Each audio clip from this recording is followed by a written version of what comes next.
दिवसाची सुरुवात खूप गोड झाली होती. इथे श्रुतिक आणि त्याच्या पप्पांचा खेळ सुरूच आहे. तुम्ही बघू शकता की किती ॲडिक्टेड आहे तो त्याच्या पप्पांना. तर आज आणि एक गोष्ट घडली ज्याने माझ्या जुन्या आठवणी जाग्या झाल्या. तर झाले असे की मी लास्ट टाईम जेव्हा प्रेग्नंट होते तेव्हा व्हॅक्सिनेशनसाठी मिलिटरी हॉस्पिटलमध्ये गेले होते. तेव्हा तिथं एक सर दिसले आर्मीवाले. त्यांना बघितले तर माझ्या लक्षात आले की मी त्यांना कुठेतरी बघितलं आहे. ते हिंदीवाले होते, आर्मी मेडिकल कोरचे, म्हणजे ते महाराष्ट्रातले नव्हते. मी त्यांना विचारलं, की "सर तुम्ही 2018 मध्ये महाराष्ट्रामध्ये पोस्टेड होता का?"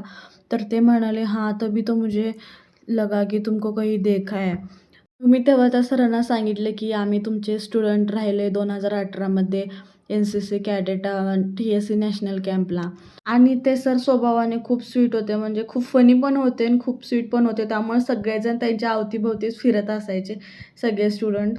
आज माझे थोडे काम होते म्हणून मी गेले होते आर्मी हॉस्पिटलला आणि तिथं अजून एकदा मला ते सर भेटले.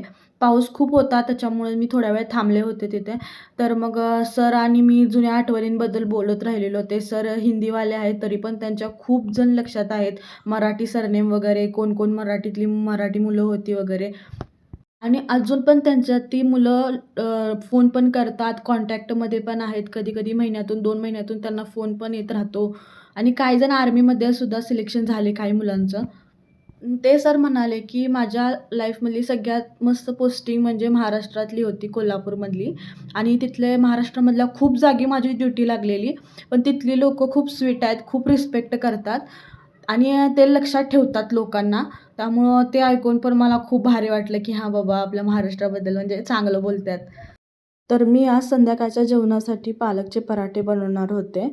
तर त्यासाठी मी घरीच उगवलेली ऑर्गॅनिक पालक धुवून घेतली. त्यामध्ये थोडे आलं, लसूण, मिरची मिक्स करून त्यामध्ये थोडं पाणी घालून त्याचं वाटण करून घेतलं आणि एका भांड्यामध्ये गव्हाचं पीठ आणि थोडे बेसनचं पीठ, ओवा, जिरे, हळद, कोथिंबीर, मीठ, लाल मिरची पावडर घालून पालकचे वाटण घातले आणि एकजीव करून त्याच्या 10 मिनिटं रेस्टला ठेवलं आणि नंतर त्याचे पराठे बनवून घेतले.